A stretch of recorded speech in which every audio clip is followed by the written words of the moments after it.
Quand un chrétien commet un péché.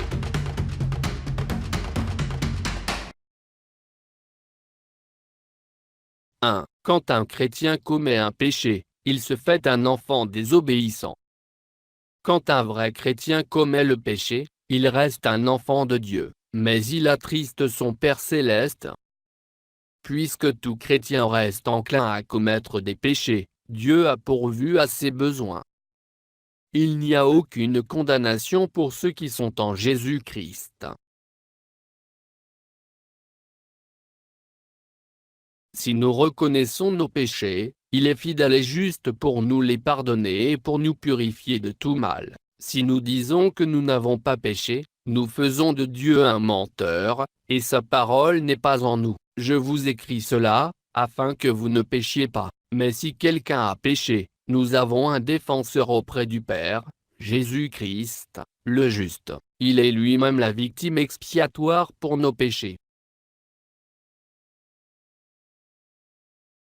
2. Quand un chrétien commet un péché, il n'éprouve plus de joie dans sa communion avec Dieu. Quand un vrai chrétien commet le péché, Dieu continue à l'aimer, mais Dieu est attristé et va le discipliner.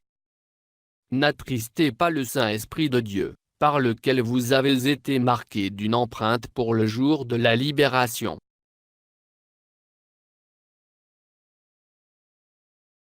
Le Seigneur corrige celui qu'il aime et il punit tous ceux qu'il reconnaît comme ses fils. Demandez à Dieu de vous pardonner, et de rétablir la joie de votre salut. Heureux ceux dont les fautes sont pardonnées et dont les péchés sont couverts.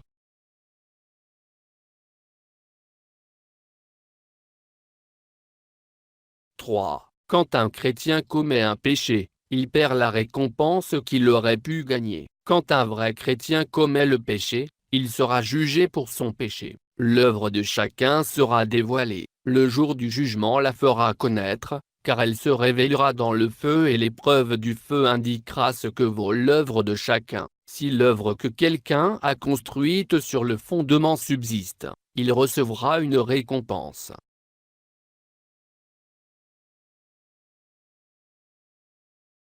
Si son œuvre brûle, il perdra sa récompense. Lui-même sera sauvé, mais comme au travers d'un feu. Il est préférable de confesser vos péchés et de les abandonner. Alors Dieu vous remplira de nouveau avec son esprit. Notre Père céleste, que la sainteté de ton nom soit respectée. Pardonne-nous nos offenses, comme nous aussi nous pardonnons à ceux qui nous ont offensés. Ne nous expose pas à la tentation, mais délivre-nous du mal.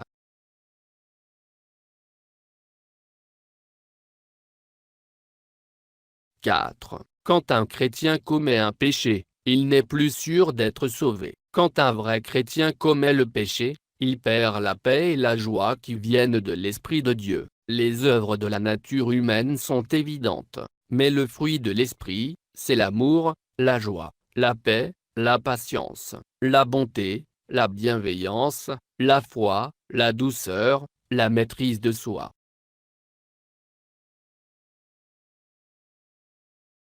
Donc laissez Dieu vous pardonner et vous donner la force de lui plaire.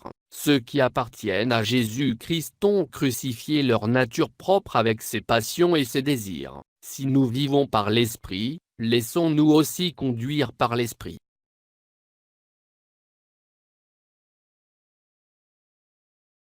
5. Si un chrétien pêche continuellement, il n'est pas sauvé et sera perdu. Un membre de l'Église qui pêche habituellement, et ne se repent jamais, n'a jamais été né de nouveau et sera perdu à jamais. Nous savons que, si quelqu'un est né de Dieu, il ne pêche pas. Au contraire, celui qui est né de Dieu se garde lui-même et le mauvais ne le touche pas. Nous savons que nous sommes de Dieu et que le monde entier est sous la puissance du mal.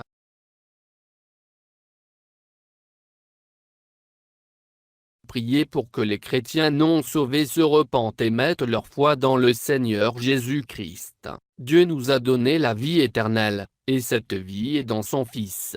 Celui qui a le Fils a la vie, celui qui n'a pas le Fils de Dieu n'a pas la vie.